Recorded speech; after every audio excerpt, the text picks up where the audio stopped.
This is The Baseline, discussing the hot button topics of the NBA.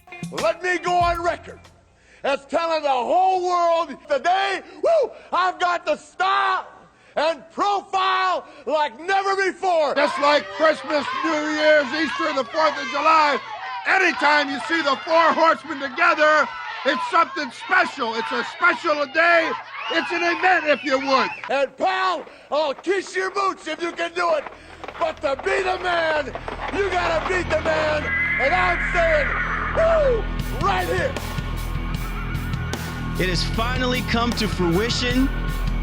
The long-awaited journey, we have now arrived. You are now rocking with the best. And man, it has been long overdue. I cannot wait for my man Sean and I to bring aboard our other half, kind of like our better half. You know what I'm saying? There's like the good ego, and then there's the alter ego. And this right here, these two guys who I've been rolling with basically since, the Baseline NBA podcast has even, come, to fruition. These guys have been doing it for quite some time. Their show, Maximus and the Bartender, one of the premier online radio shows. And we have been talking about doing this for such a long period of time. I'm excited that we finally have gotten together. The Four Horsemen has finally been formed. My man Maximus, my man Bartender. Maximus, Bartender, what's good, fellas? What's going on, Daddy? Man, you're right. We've been talking about this for a while. It's kind of like the Justice League movie that won't suck, wrapped up with the very first Avengers movie. We're just bringing it all together just in time for the playoffs. And it's like true to form. I think this season specifically too has allowed all of us to kind of really weigh in. I think sometimes, when you look at how most of these online analysts are trying to, figure out a way to bring the combination of great personalities and insiders together to really bring up significant points, especially during the end of an NBA regular season, you're trying to find the perfect time, the perfect storm to form in order to be able to get these topics out, to discuss these things at length.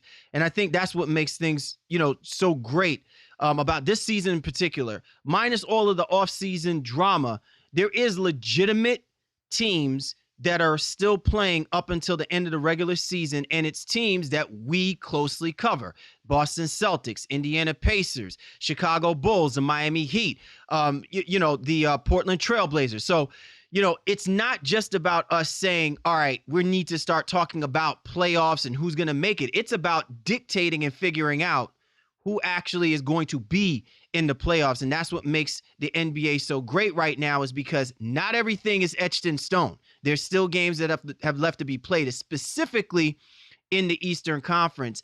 And even the fluctuation from teams 5 down could completely shift the matchup patterns that could take place. And so that's the purpose for our show. The Four Horsemen getting down to the nitty gritty.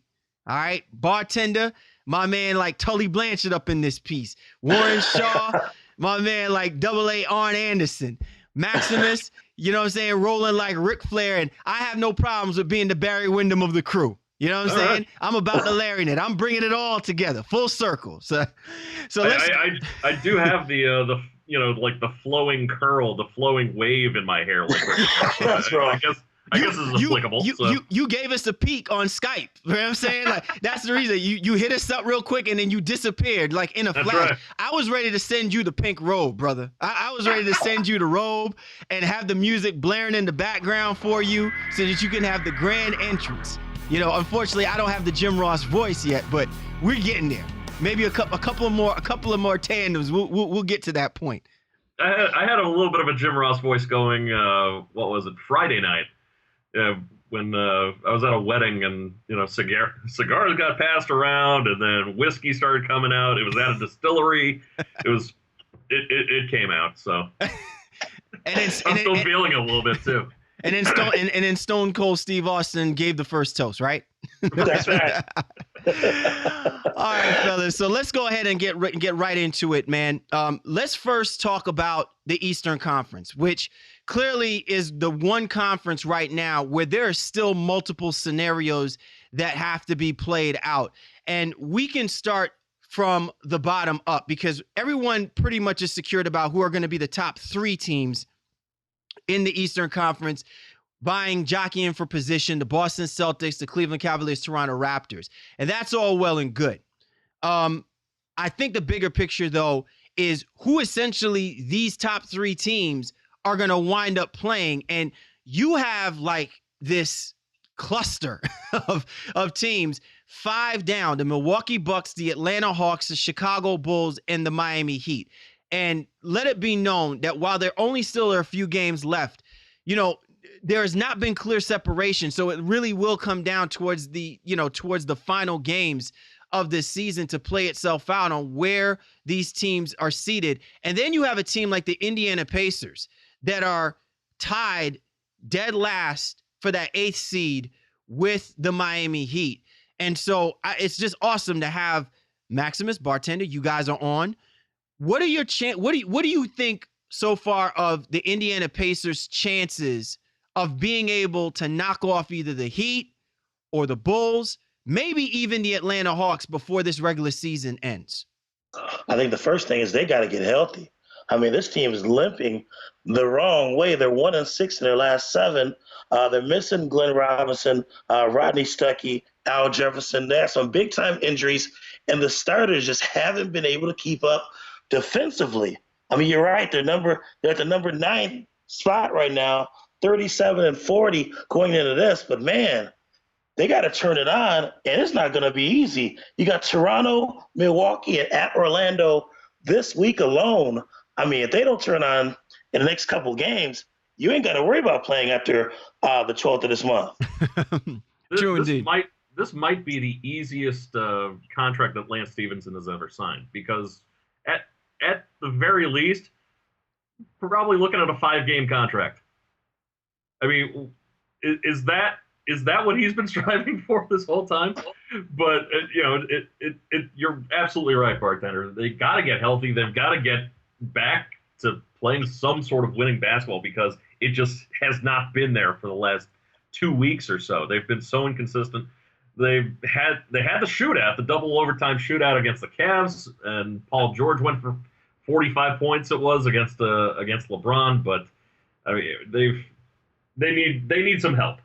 They need Miami, Chicago really even to falter in order to get into the playoffs, I think. Shaw, this was one of the things I think that we kind of posed the question on: is Nate McMillan the right head coach to bring out what essentially needs to be a gut check time now for this Indiana Pacers team? I mean, we take for granted the fact that Paul George had the kind of season he had last year, and we take for granted that the emergence of Miles Turner and really what a lot of people considered was a weakened Western Conference from the 4 seed down. Any one of these teams could essentially find a good run in them and, pretty much distance themselves. But that's not been the case. And there was a point where the Indiana Pacers were pretty comfortably sitting in the middle spot of this conference. Now they're on the outside looking in. And if you're not going to find that inspiration from your quote unquote star player, Paul George, it really should be coming from the person, the head coach, who's had years of experience as a player and years of experience as being a head coach and assistant coach in Nate McMillan. Does he have what it takes to bring out what the Pacers need to make this surge and get into the playoffs?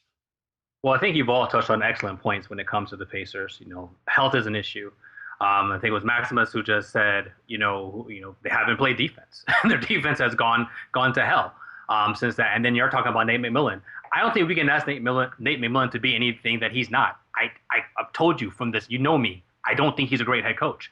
I think he's one of those guys who has a shelf life. He gets in there, he does an all right job, but I don't think they're going to be looking for inspiration from him to kind of get them over the hump in these last few games. It really might take them kind of stumbling their way in, as they alluded to, and maybe some of these other teams losing. For me, the defense has become so porous because right after the All-Star break, they kind of escalated to one of their better teams defensively.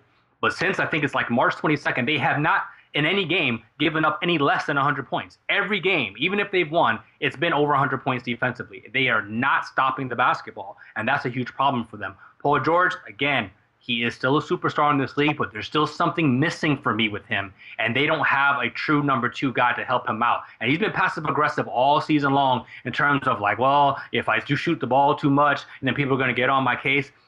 He doesn't really know what he wants to do with this Pacers roster, and he doesn't have anybody else to rely on. Jeff Teague isn't the dude. Monta Ellis isn't the dude. And Miles Turner, as great as he is, he's not the dude. So I'm not sure if they're going to be able to really get in based on their own laurels, if you will. It may take, as they alluded to a little bit earlier on, somebody else just kind of falling off the face of the earth. Cal Lee Warren Shaw here, the Four Horsemen with our special guest Maximus and the Bartender hosting their the great show that you can find on Xeris Radio, Maximus and the Bartender. So real quick, Bartender, because, Shaw brought up an excellent point, about the fact that everybody is still trying to figure out, where's Paul George? It's like, where's Waldo? Where is Paul George? Because he's been really skittish this whole year. I don't know if there's a little bit of angst, if there's a little saltiness going on there and stuff like that. But I would think that for him and what he wants to do down the road, because you certainly don't want to mirror this behind what happened with Derrick Rose and the Chicago Bulls. I would think that there is more an incentive now at this point. Like, the stakes is right there. If you want to force the Indiana Pacers to pony up money to keep him, if you want other teams to feel like this is the person that we're going to shell out a ton of dough for, especially with the cap going up, this should be the time that Paul George is ready to shed, kind of shine a light and go berserk on teams now, especially with the schedule that was just mentioned a moment ago. There's an opportunity for him to drop 40, 50 easy against these teams. Well, the thing about it also is, it's the first season we've actually heard Paul George complain openly to the press about things that are going on. And then you bring in his buddy Lance, and then it kind of went, and he did a 180. And it's like the bromance was back, but you're like, I guess it goes twofold. Why did the Pacers wait so late when Lance Stevenson been floating around for 4 or 5 teams, where really his happy place was with the Pacers too? And you saw that their star needed help. Here you are now. This week you got Toronto at home, Milwaukee at home, and then on the road at Orlando. But there is no margin for error anymore. And you look at the numbers, they've allowed 123 points per 100 possessions over the last 7 games with George, Jeff Teague, and Thaddeus Young on the court. Those are your big dogs that you got left with all the injuries, and they're still not playing good defense. You just wonder if maybe for this season, it's over by the time you get to Orlando this weekend. It kind of made me wonder, with the Lance Stevens signing, what took so long on that? Yeah. Because obviously there is such a chemistry between him and Paul George. And, Paul George played some of his best ball with Lance Stevenson. So why not go out and get him as soon as he's available? What took so long for the Indiana Pacers to pull that trigger? And let's be honest, he's been available since the Charlotte Hornets said, we're done with you. He's been available for 2 years. Yeah. Roy Hibbert's been available for 2 years. I don't see them jumping out and trying to pull, Rude Boy Roy on that basketball team. But but we also saw Roy fall off the cliff, though. So they dated Roy. They know he's crazy. Oh man. Well, the courting stage is pretty much over, and if the Pacers expect to put themselves in this year's Eastern Conference playoff scenario, they're going to have to turn it on. And a team like the Chicago Bulls is not helping that situation anytime soon. Winners of 4 straight as we're recording this show. And, Maximus, man, look, we've been completely down on Fred Hoiberg. Obviously this has not been the kind of quote unquote promotion that a college head coach wants to, kind of be in the midst of. You had star marquee players on your team, a season ago, and then all of a sudden, it's like the Roots, things just fall apart.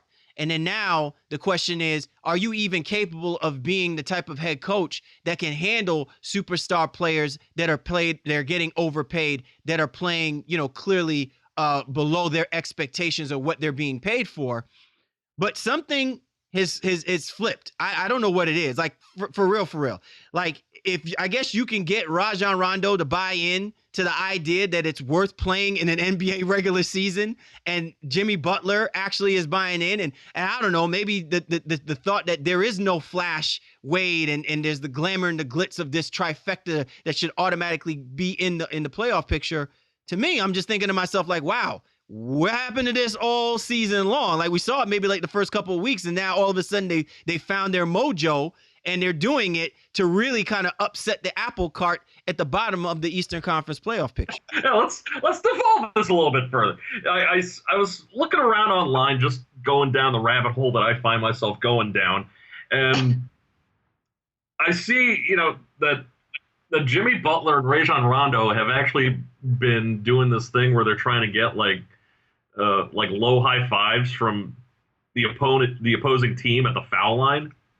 And it's just one of these weird fun things, like, okay, all of a sudden these guys are having fun. Where was that? Where did this come from? Was Dwayne Wade squashing this the whole time? What happened?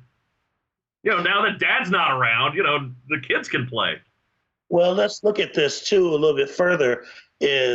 Last summer, originally, this was the team that they were supposed to put out on the court. It was supposed to be Rondo passing the basketball a lot to Jimmy Buckets. You know what changed? Dwayne Wade decided he was going back to the Heat, and the Bulls felt they had to go out and get Wade, which it didn't work. It didn't work for pretty much most of the regular season before Wade got hurt. So now you look at the numbers, just with Rondo, he was averaging 7.8 points a game, 5.3 rebounds, and 6.7 assists before Wade got hurt. Now he's 11.5 points, 6.1 rebounds, and 8.4 assists. And they're flowing better, and they're moving up and down the court. The interesting thing is, and we're going to hear that when we talk about other teams in the East and the West, it's one word, is integration. Because now Wade wants to play game 82 to get ready for the playoffs. But how do you put him back in when the team's flowing the way they had the past 2 weeks? And Shaw, let me ask you this, right? Is this, because listen, I've been saying this from Jump Street. Rajon Rondo don't like Dwayne Wade, okay? Let's not act stupid. Dwayne Wade done broke that boy's elbow, all right? And I don't care what man on planet Earth.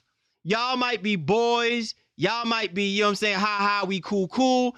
You might have the same financial situations, financial stability amongst each other. But a grown man don't ever forget when somebody does bodily harm to important parts of the body. I don't know if you remember watching the movie Two Guns, right? When Denzel Washington and Mark Wahlberg shoots Denzel Washington in the shoulder, right? They go through this whole bro fest in order to finally get the drug czar, which was, played by Edward Olmos. And at the very end, while they're happy, they're alive, they you know what I'm saying, all of their mentionables are still operating. What does Denzel Washington turn around and do? Shoots Mark Wahlberg right in the leg. Why? Because he did not forget that he got shot in the arm by Mark Wahlberg all the way to the beginning of the movie. And I'm telling you, that to me, you may not want to try to mask it. You may act like it's nothing, but competitors always remember when they get shaded by other competitors that have played at a very high level. Rajon Rondo, while he is wearing the Bulls uniform, sees red every time he sees Dwayne Wade on that basketball court. I think there's something to that, and this is a team, as everyone has alluded to, they didn't seem to mesh, the pieces didn't seem to fit, and all of a sudden, with Wade being out, things seem to be coming into play. Rondo's playing for a contract. He has a team and player option, one of the weirdest things you'll ever see in the NBA. But he's trying to prove here the last couple of games here, hey, man, I still got it. I can still be a major contributor on a roster. They even got Nikola Mirotic playing great basketball now as well, too. His contract is up, too. So there's incentive behind some of the play that's going on here. And now there's opportunity as Hoiberg has finally figured out what mix that he wants to use out here. Veteran guy in Wade is out of the picture, at least for now. And now he's found the right mix, letting Jimmy Butler run out there and Rondo go out there and really do the things that they can do best out there. Last 10 games, Jimmy Butler's been 27 points a game, 7.4 assists, 6.1 rebounds, shooting 51% from the floor, 80% from the free throw line. That's amazing. I mean, that is seriously franchise type level things that are going on right now.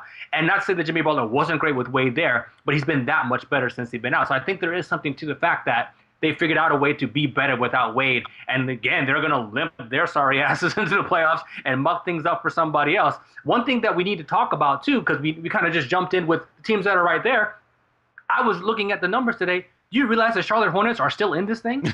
They are still in this, and have two games. They have a game against Washington, and they have a game against Miami this week. They could jump right back into this. The Charlotte Hornets are the epitome of the ceiling is the cellar. Okay, that's them. Like, if you can figure out a way to try and bottom out, you start with the Hornets, because they're not supposed to be in the playoff picture. I'm stunned. They're not even supposed to be in the they're not even supposed to be in the playoff picture. But here again, this is just how crazy the Eastern Conference playoff picture is. Maximus, the greatest, what do you think has been the Bulls' greatest gain from their loss? Taj Gibson and Doug McBuckets going to OKC, or the injury to Dwayne Wade and this turnaround from the Chicago Bulls? I think it's been the injury to Dwayne Wade, because all along, all through the offseason, we were expected to be here. You know, we were hearing, "Oh, this is going to be Jimmy's team. It's going to be Jimmy's team." And then all of a sudden, you sign Dwayne Wade, who's certainly not shy around the spotlight. So you've got Jimmy Butler, who's all of a sudden, having to play second fiddle on what's supposed to be his team. So I think now that Dwayne Wade's out of the picture, for right now anyway, I think that's allowed the whole Jimmy's team concept to come to fruition. And I think that's the better way for the Bulls to go. Also, you can remember this. Welcome back to the league, a guy that could have been Rookie of the Year a couple of years ago, Nikolai Mirotic, who has been invisible for the last 2 years. And now he's scoring. And Rondo's finding him in the corner like he already has in tonight's game. I mean, Nikolai Mirotic has been one of the biggest, milk cartons for the Bulls, and now they're like, oh yeah, he's still here. We have this guy, and it's a contract year. Right. Oh, you want to play for some extra money? Here you go. Yeah, exactly. Clearly making Jim Paxton's role as the GM more and more easy as we move forward. Rolling with the four horsemen, Cali, Warren Shaw, Maximus, and the bartender as we start discussing the Eastern Conference playoff picture.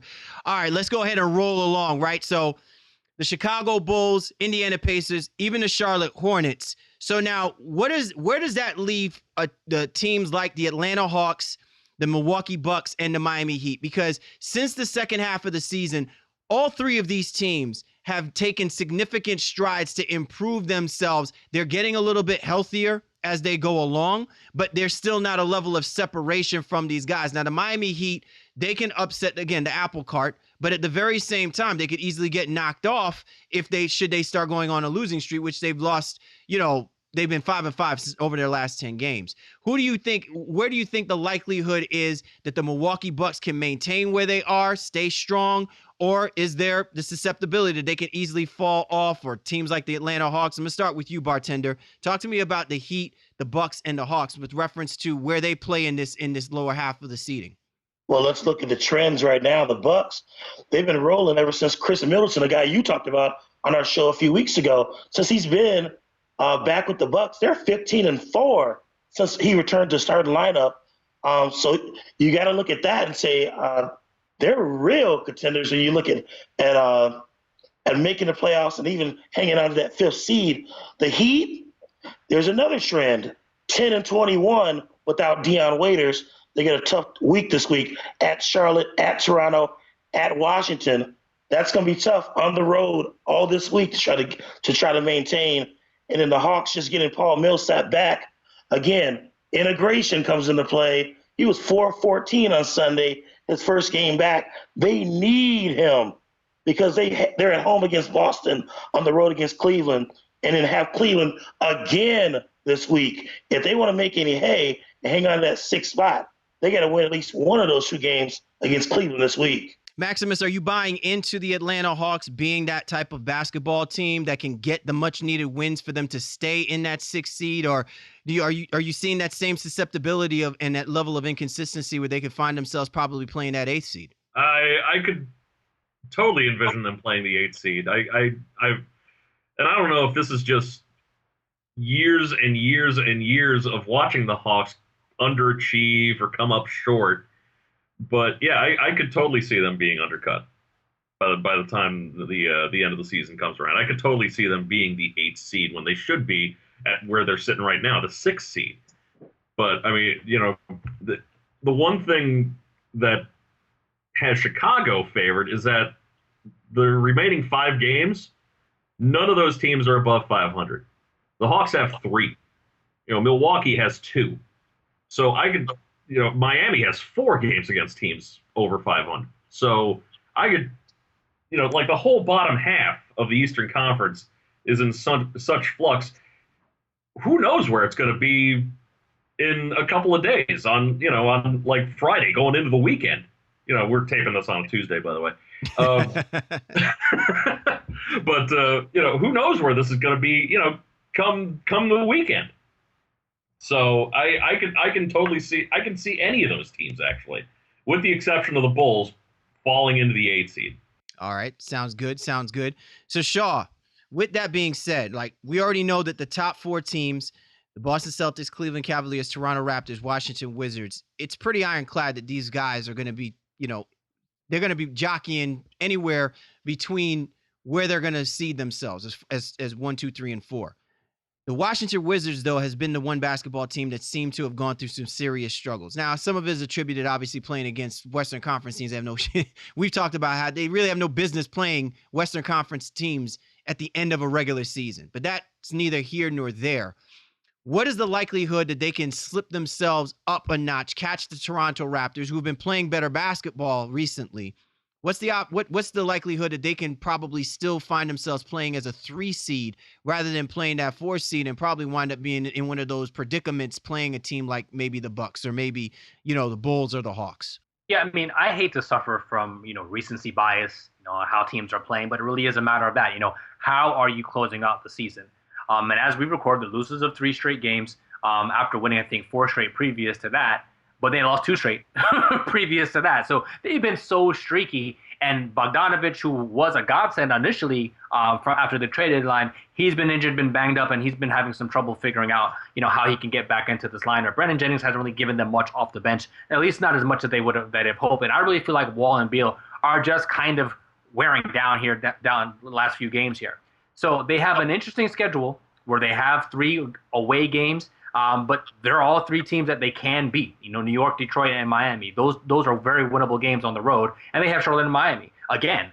I feel like this Wizards team is right there in poise, and they can catch Toronto. It really is a matter of if Toronto is going to fall. I think Washington is going to do what they need to do to get to that 3 seed. I think it's a matter if what we're seeing recently from Toronto now, kind of figuring it out without Kyle Lowry, can they maintain it? Because I think Washington is still the better team without Lowry.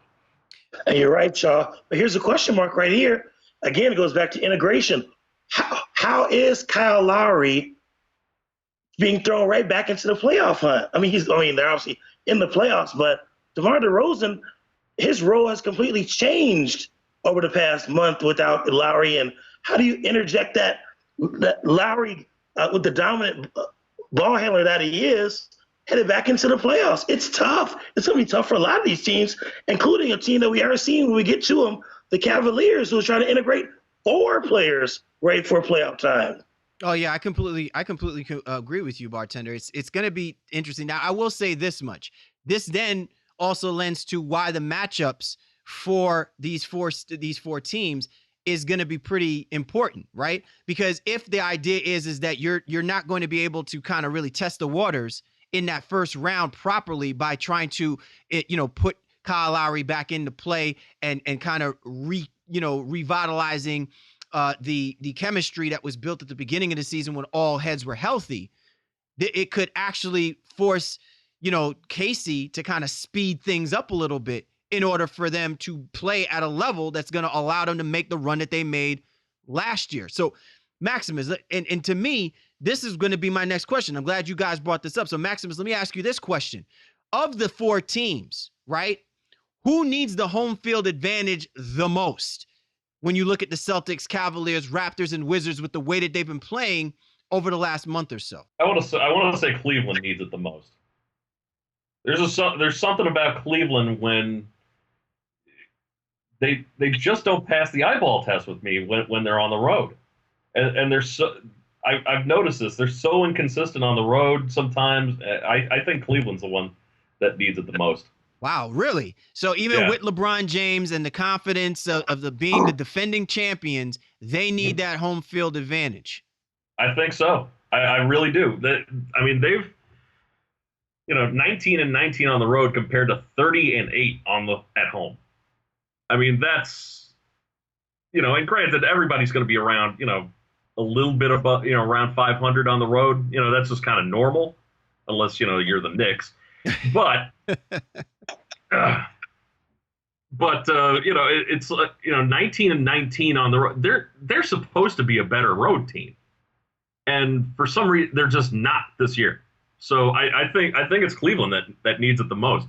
If they can get make up that half game that they're sitting down right now to Boston, they better be pressing for it, because I think they need it.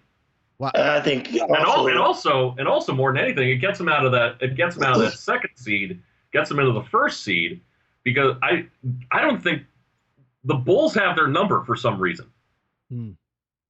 So the Heat have it too. So yeah, the Heat have it too.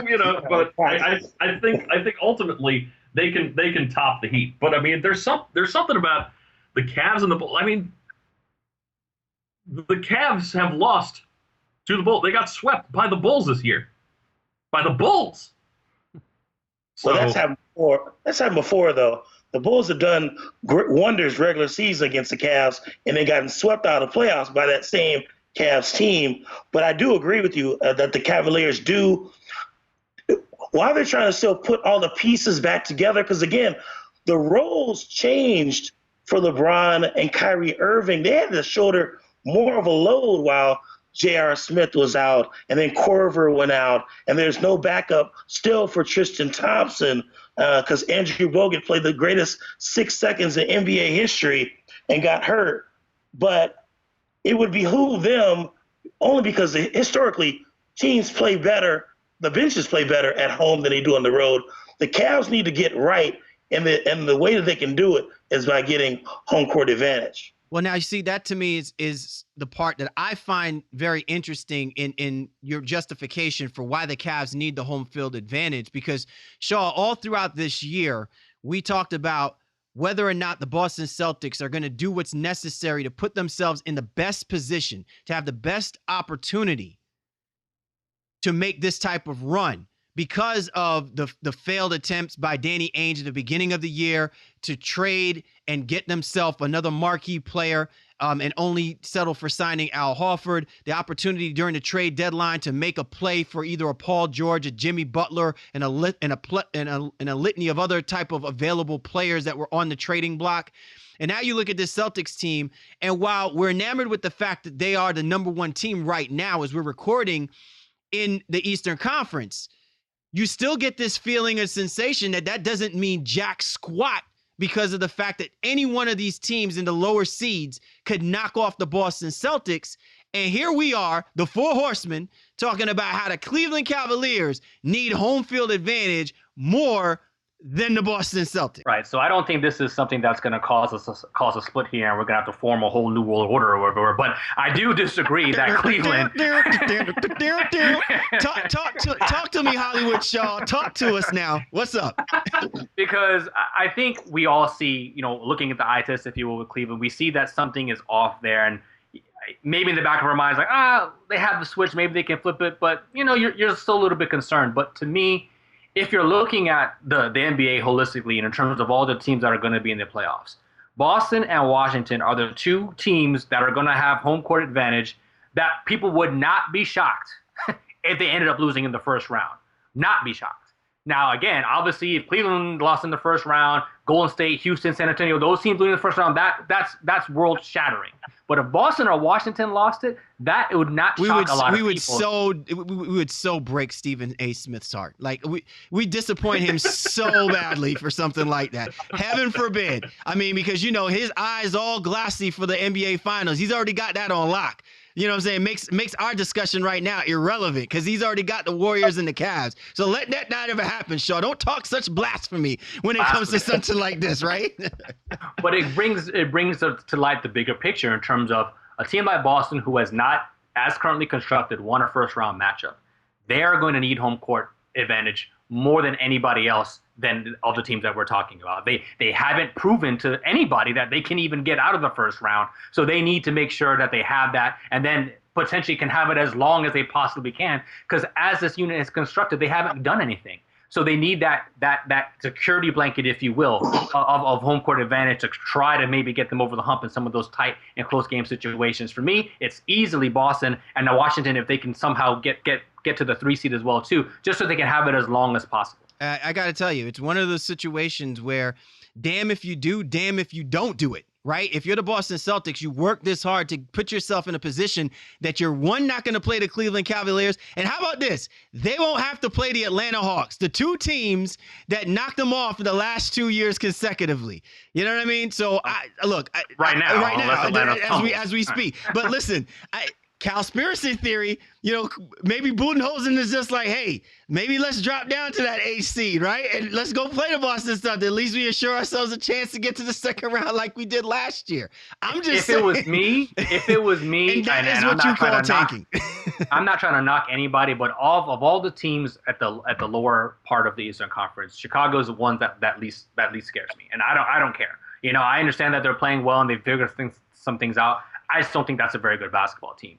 But if you're going up, I wouldn't want to go against Indiana, if you're the Celtics, because Paul George is still the best player in that series, if that's the case. Maybe if Charlotte were to somehow claw their way back into it, you can think, okay, that's a better matchup. Miami, for whatever reason, has just figured things out, and they've been playing very well. But they need Waiters to come back at some point, too. But they're a very scary matchup for Boston as well, too. For me, if I'm looking at it, I'm like, I don't think Jimmy Butler has enough help. I think we can go ahead and take them. But anybody else, I think is a problem for all the teams at the upper echelon of the Eastern Conference, because there's certain matchups here, and that's what it always comes down to in the playoffs. It really is the matchups and how these teams kind of sync up with each other. I can tell you right now, Washington is not giddy about playing the Milwaukee Bucks. They're not happy about that at all. So, if they could somehow avoid that in some way, they'd run from that matchup, because that's not good for them at all. All right. I wouldn't want to mess with Giannis anyway. Nope. No matter what team I am, I don't want any part of Giannis right now. Yeah, nobody wants any part of the Greek Freak. I mean, the guy is just balling at an elite level like no other. All right, so we've broken it down. We've kind of assessed the situation. We've talked that talk. You know what I'm saying? Now it's time to get up on Space Mountain in the Eastern Conference and kind of lay it all out now. So I'm going to start with you, Bartender. Give me your 8 for the Eastern Conference playoffs for 2017. Who's in? Who's in it to win it, brother? I think the way it's laying out right now, headed into tonight, is the way it's going to end up. I just don't know the seedings for the bottom, for the bottom 4. I think it's still, of course, Boston Celtics #1. That's a big matchup, by the way, this week with Boston and the Cavs. That game could be the difference in who's the #1 and #2 seed. The Raptors are definitely #3.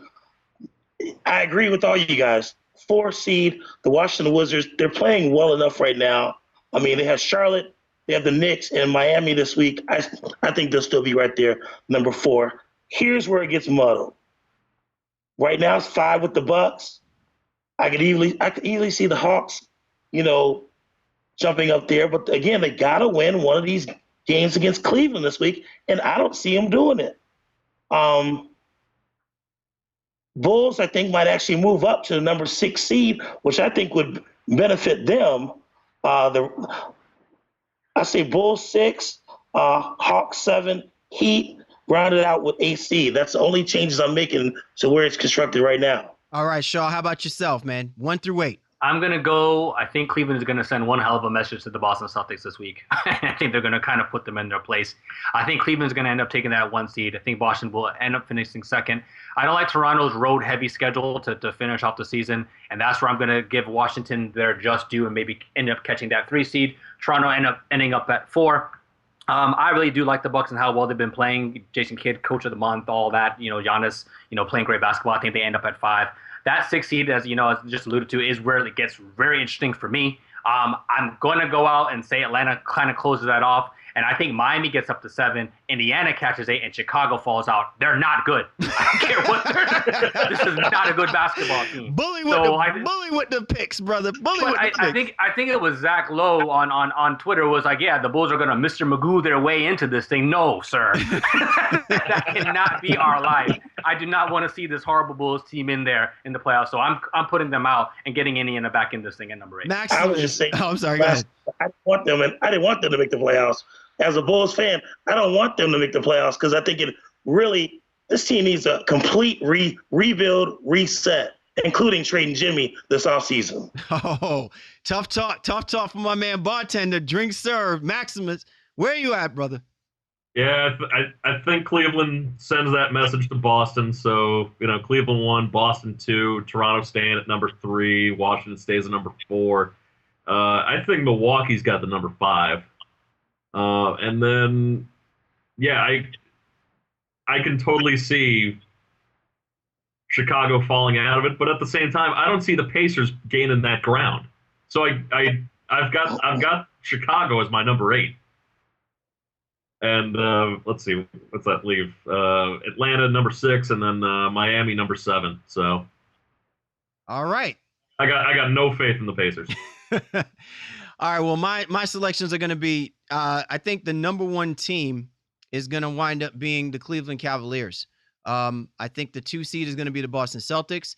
The 3 seed, I think, is going to be the Washington Wizards. I think they're going to catch the Toronto Raptors. Like Shaw alluded to, the Raptors have a pretty heavy road schedule to end off the season, which I think might taper down. And I think Casey, realizing maybe at the beginning of that schedule, if he doesn't see this team really turning things around, he may actually save games, realizing that there's not going to be much of a difference between what they do to maintain their position, whether it be the 3 or the 4 seed. That being said, if the Toronto Raptors are going to be that 4 seed, that means that the Milwaukee Bucks keep that 5 seed. I think they're just playing good enough basketball. I'm not confident about the Hawks catching the Bucks consistently with the final games left over. So that puts the Hawks, I think, at number 6. The 7 seed, I think, is going to be the Miami Heat. I think they're going to play just good enough, which then now leads me to think it's either going to be the Bulls or the Pacers. And ironically, in a twist of fate, I feel like the Indiana Pacers figure out a way to do this, and they become that 8th seed, which means Shaw's wish may actually come true. The Bulls don't make it into the playoffs. Well, let me give you one caveat. As currently constructed, something there's a disclaimer, of course. But if they all end up tied, I think the Bulls have the tiebreaker over Indiana, Miami. So that's huge. That's a huge thing. So they have to finish with at least one game less than those teams, because if they all end up tied, they have the tiebreaker against, I think, 3 of the 4 teams that they're fighting for. Oh my God! That is how you put together a battle royale. That's all that needs to be said. Cali, Warren Shaw, Maximus, Bartender, the 4 Horsemen, discussing the Eastern Conference playoff picture. Be sure to get at my peoples. Maximus at Maximus Radio, my man Bartender at Bartender Radio. All right, let's go ahead and focus our attention to the Western Conference, where there's really a lot less drama surrounding how the Western Conference playoff picture is going to pretty much play themselves out to be. The interesting aspect of what we're talking about here is the Portland Trail Blazers kind of put their signature on making sure that the Denver Nuggets are going to be spending the rest of the summer coal mining for more talent to put themselves in a position to play in the playoff, to make a playoff chase again for next year. But at the expense, the Portland Trail Blazers lose the man that helped them put themselves in that position in Joseph Nurkic. And even though they're solid in that 8 seed, and the likelihood is that they can basically close things out over the next couple of games and stuff, even though technically the Denver Nuggets are still in it. How much confidence do you guys have that the Portland Trail Blazers will close things out? They will finalize themselves as being that 8th seed for the Western Conference and go head on with the Golden State Warriors? They're standing on shaky ground, but I mean, because Nurkic that was one of the best trades of the whole season. I mean, bringing in Nurkic, and then again, like you said, it was with the team that they've been fighting to get the 8th seed in the Western Conference is just totally mind blowing. Sean and I have been talking about that like ad nauseum. Like, who does that? Like, that to me was the weirdest thing I've ever seen in my life. And you gave up conference anymore. That's it. You gave up Plumlee. That's essentially what the deal was for. But yeah, congratulations. The Portland Trailblazers have two of the best guards in the game, but they still find themselves in a situation where even if they win out, they're not going to get past Golden State. They just don't have enough. And Golden State is rolling right now, and they're about to integrate one of the top 3 players in the league back in Kevin Durant. So it's going to be really interesting. I think Portland can hang on. I'm not as confident that they will, but I hope they will, because it'll be a fun series, but it'd still probably be a sweep when they face Golden State in the first round. Shaw, what about yourself, man? I mean, Portland Trailblazers, they're clearly now technically they still have a puncher's chance, so to speak, to catch the Memphis Grizzlies. Do you think it's realistic that they can flip the switch and then figure out a way for them to catch to the Grizzlies and maybe slide into that 7 seed to take on the San Antonio Spurs? Hell no. There's no chance that's happening at all. But as we alluded to on our show, they have a very great home-heavy schedule to close things out, but not against any cupcakes, if you will. Playing Utah, I think tonight as we record, we play the Timberwolves again, who they lost against, the other night. Utah again. And then they have the Spurs, who may or may not be resting, so maybe that ends up being a game off for them. And they close things out at home against New Orleans Pelicans. Their home-heavy schedule really does seem to kind of have paved the way. And when we recorded our race rate a couple of weeks ago, I was very high on Denver, but being able to get in. But they faltered on the road, and just things hasn't looked good for them. I agree in terms of an aesthetics point of view. A Portland and Golden State first-round matchup is just great for all the threes and the high-flying, the things that we're going to see out there. But I think really it would do the Nuggets the best amount of service to their development. Just getting some of those young guys some playoff experience. And even if they go in there and get rolled on and get waxed, whatever. We know this team is not even coming back in the same form or fashion. They have to get rid of Freed and Chandler and some of those other pieces together and build around Jokic. But I do think Denver is going to falter, and Portland is going to end up holding on to this 8th seed because Damian Lillard has been an absolute monster and beast since the All-Star break. He's not one of my favorite players in the league. I feel like he's a guy who, same thing, kind of something missing with him, with like the same way I feel about Paul George, but I will not deny how great he's been. And obviously not having Nurkic is a huge deal, but he still picked it up, as well as the player CJ McCollum. Maximus, the Memphis Grizzlies have been one of those teams, and Sean and I, have alluded to this recently on our show, the Baseline NBA podcast. We alluded to the fact that this Memphis Grizzlies team just does not have any quit in them whatsoever. Like, somehow they find themselves in the playoffs, even though when you look at the roster, they have no business being in the playoffs. Right. They are right there with the Oklahoma City Thunder for that 6th seed, right? My thought process is, well, who really needs that seeding more importantly? Should it be the Oklahoma City Thunder? Forget about Russell Westbrook and what he's doing to put his team in this position, and we talk about MVP talks and everything like that. Is it better for the Oklahoma City Thunder to be in a 7th seed situation to play against the San Antonio Spurs, or would it be better for them to be in that 6th seed situation to take on the Houston Rockets, as vice versa with a situation with the Memphis Grizzlies if they were to take that 6th seed? I think Houston and Oklahoma City are almost kind of mirror images. So if you wanted to break things up and have Oklahoma City head out to San Antonio instead, I think that'd be even like a little bit better matchup. Just because you do have, the human triple double right now, hooping it up for OKC, and yeah. It's one of those things where, man, like you said, Memphis somehow has found themselves in this position where they're in the playoffs, and you just kind of find yourself going, how? So And just when you figure out maybe how, they somehow figure out a way to get to the second round. That's just how they do. Like, that's just yeah, exactly. they somehow take it to take it to the deciding game, and they pull it out. Like what was it? The Nuggets against the Sonics all those years ago. Like, how did that happen? It's the same sort of deal. So. They're never the prettiest girl at the dance, but they always are at the dance. They're never the prettiest girl at the dance, but listen, if they know how to twerk, you ain't gonna act like you ain't going up on that to get that work. That's exactly what it is. Like you acting like it's not gonna be, you know what I'm saying? But you gonna do it. It just has to happen, right? You say, damn it all. You hit them 10 shots. You hit the 10 shots of vodka, and you just say, I'm just gonna try and get grizzy with it. You just roll. You go with the Grizzlies, even though your mind should be telling you shouldn't be doing it. So we got all of a sudden, the 5 turns into an 8 real quick. Just like that. Turns to a 7 or 6 real quick. Yeah. One team that's used Obamacare over the last 4 years is the Memphis Grizzlies. Just last week, they had Chandler Parsons out. They had JaMychal Green out. Marc Gasol out. I mean, we know what they did last year when they got into the playoffs with basically everybody hurt, and yet here they are again. It's just absolutely crazy how this team keeps on getting it done. I want this. Now, when we talk about the West, I like the way it is set up right now. Let them face another ugly team that in the Spurs.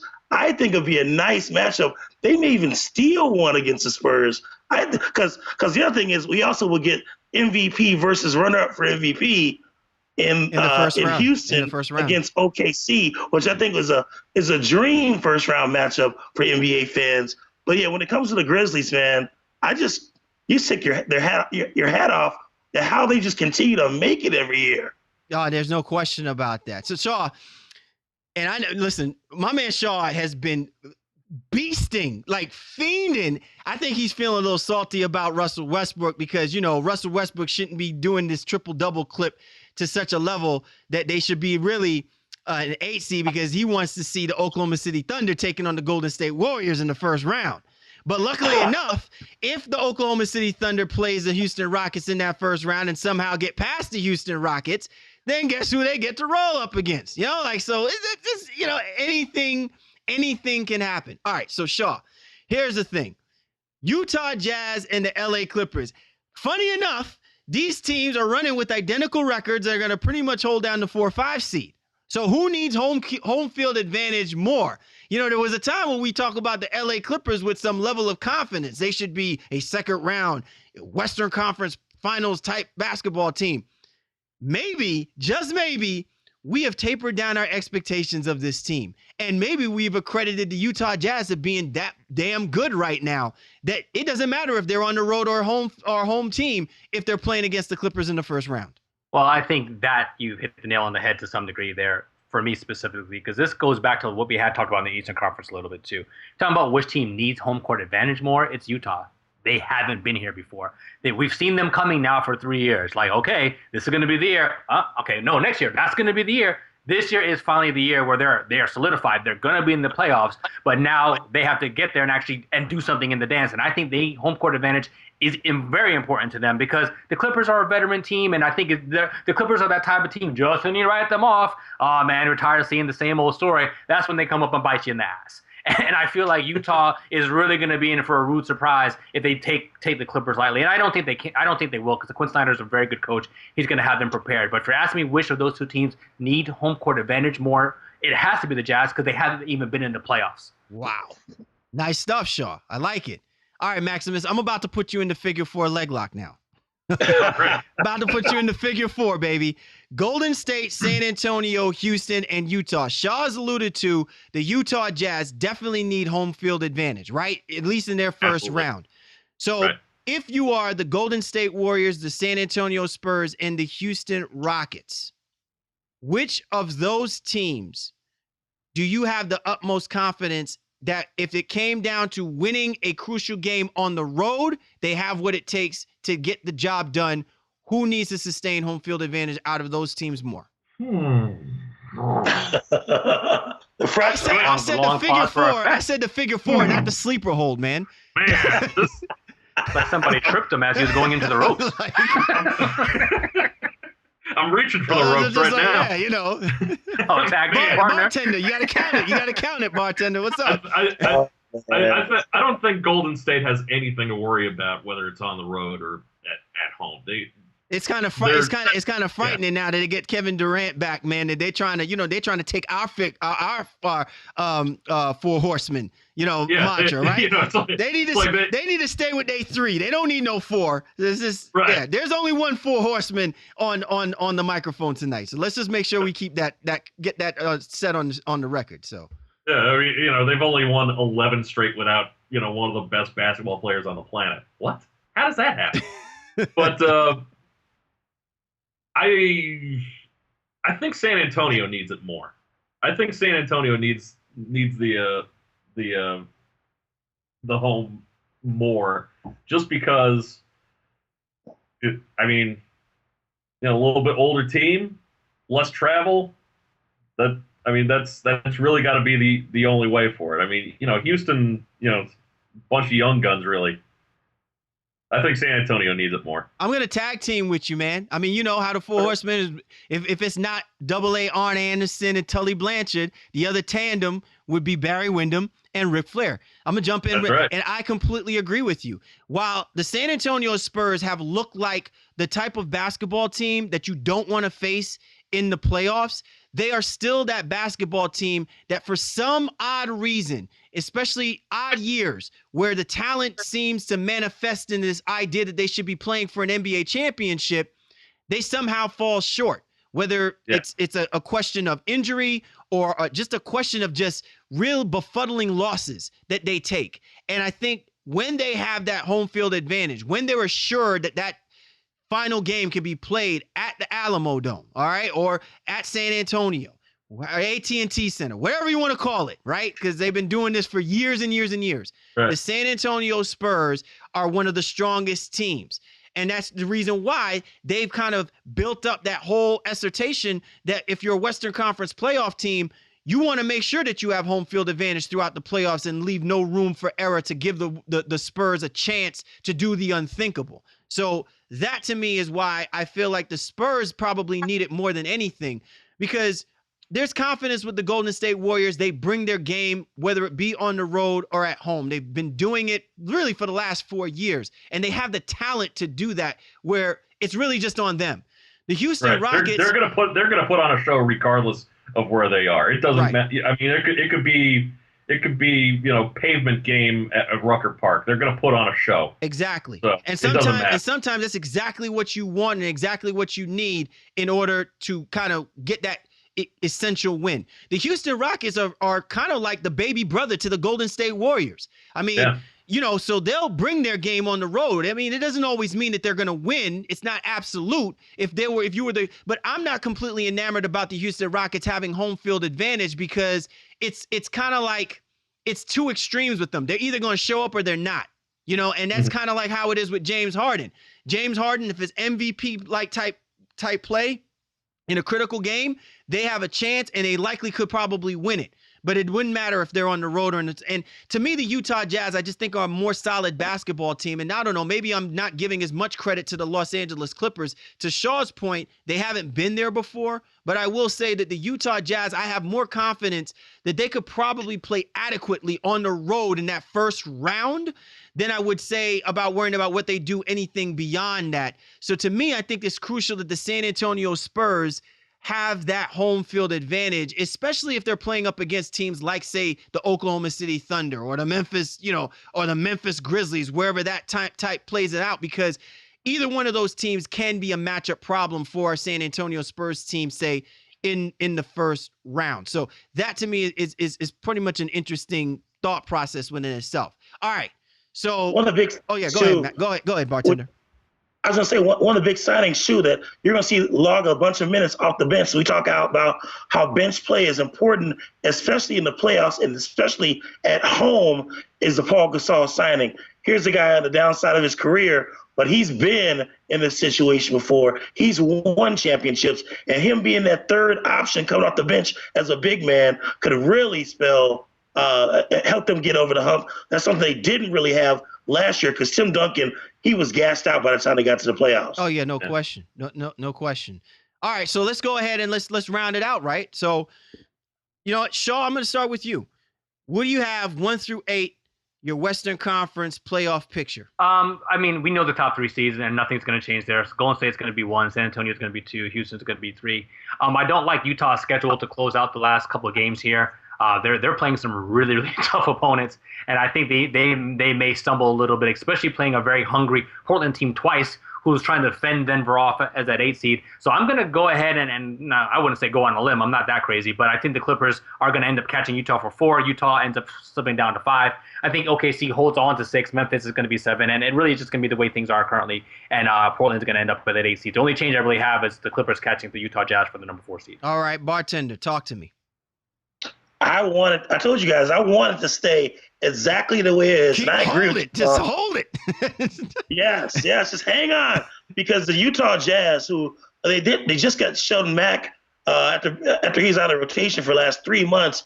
They got 2 games against Portland this week, one at home and then another one on the road, and in Minnesota in between there.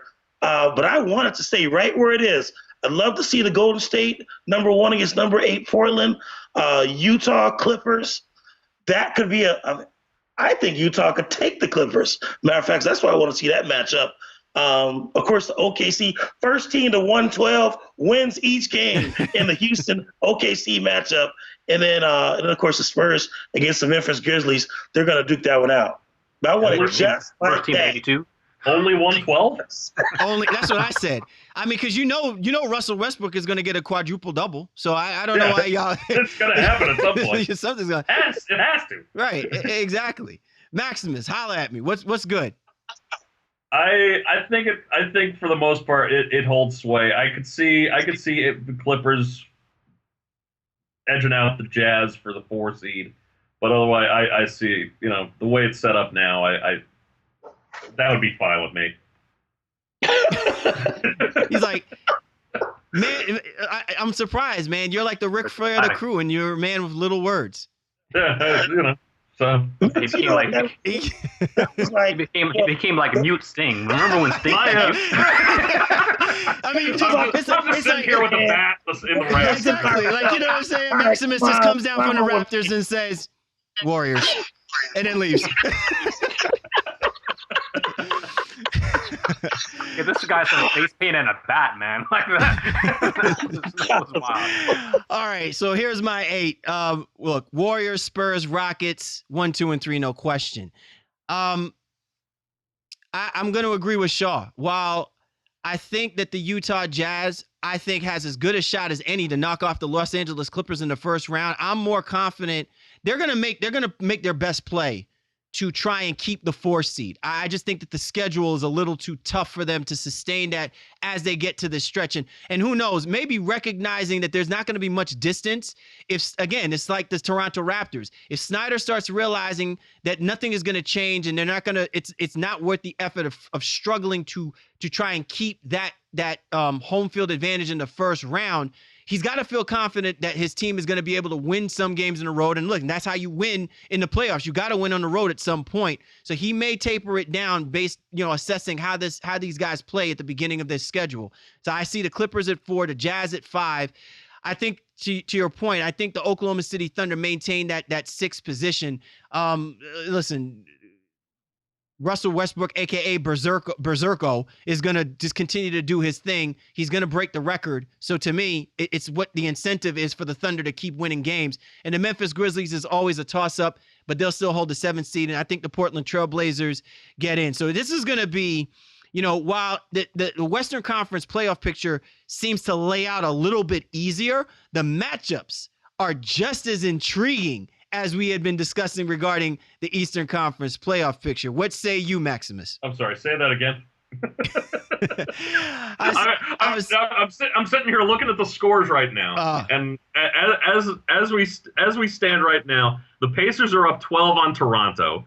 The Bulls are down 14 at the half against the Knicks of all teams.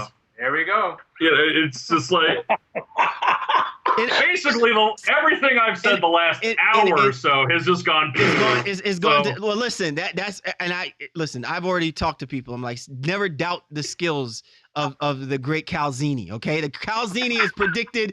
The Calzini predicted that the Wizards were going to surprise people this year. Thank God they did that, or else I would have looked like a fool telling people that great Calzini. That would have just been really foolish. But great Calzini also said the Pistons would be good too. Yeah. I'm just gonna jump out. Why you gonna bring that up? Why you always bring up the bad stuff? I'm bringing up old stuff. That's my bad.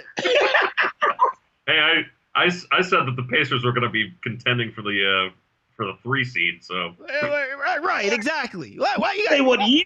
Though? You didn't say what year. Right, I said eventually. I think I said eventually. I think that's what I said. Eventually, at some point, it's bound to happen. Man, what more can actually be said? This has been one of the most phenomenal roundtable discussions, and I mean, it couldn't have been put together well. The insight, the foretelling, the analysis, the banter. I love it. I mean, literally, I think we need to have our own federation. Like, we need to just develop our own federation, and we call out all of these other podcasters, team up, and see if you can run with the 4 Horsemen. I don't know. Y'all tell me how you feel about that.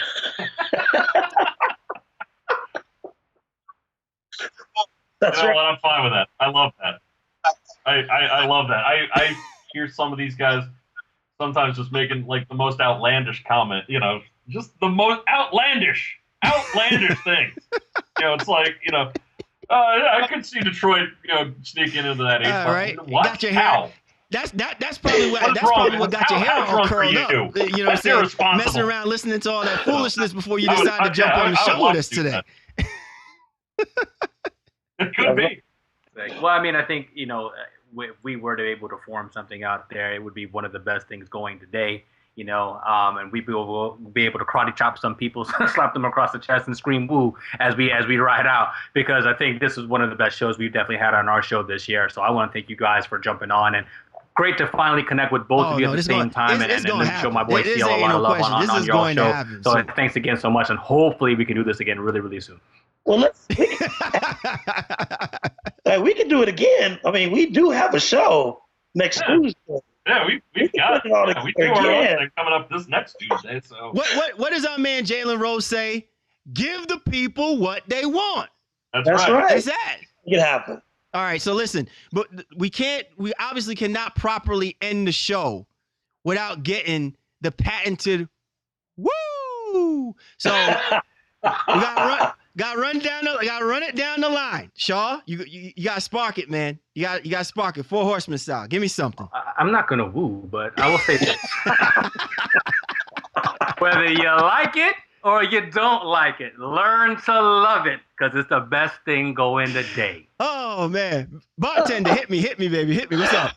I always hated Ric Flair.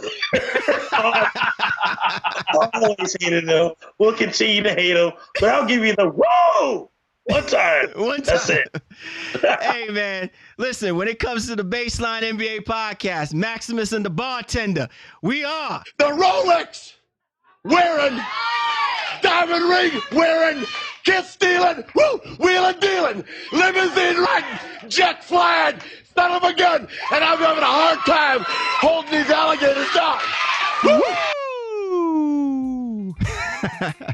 Cali, Warren Shaw, the Baseline NBA podcast, our special guest, Maximus and the Bartender. Be sure to check these guys out. Every Tuesday, they roll hard like no other. We appreciate each and every single one of you guys for tuning in to the Baseline NBA podcast special edition as we talk Eastern and Western Conference playoff seedings. We will catch up with you guys next time. 4 Horsemen, rule forever.